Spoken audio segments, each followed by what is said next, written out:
တအိမ်သာတက်နေတော့ဖုန်းကင်စရာမလိုအောင်ကိုယ့်ရဲ့အတွင်းခံကိုဆွဲဆန့်ပြီးဖုန်းတင်ထားလိုက်ပါနှစ်ဖုန်းကိုကွန်တုံးဆွတ်လိုက်ပါချက်ချင်းရေဆိုခံဖြစ်သွားလို့ရေစင်မာကိုပူစရာမလိုတော့ဘူးအရန်သုံးလို့ကောင်းတယ်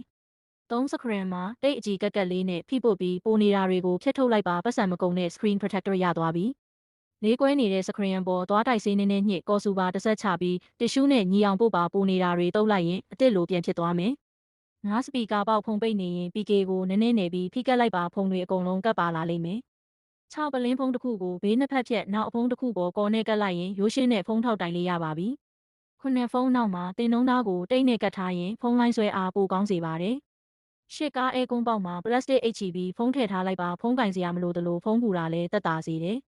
ကိုဖုံးနောက်မှာညစ်ပတ်နေရင်ဆီလီကွန်အရေးလောင်းထည့်ပါညီအောင်ဖြန့်အေးသွားရင်ခွာချလိုက်ပါဖုံးလေးအစ်စ်လိုပြန်တန့်ရှင်းသွားပါပြီ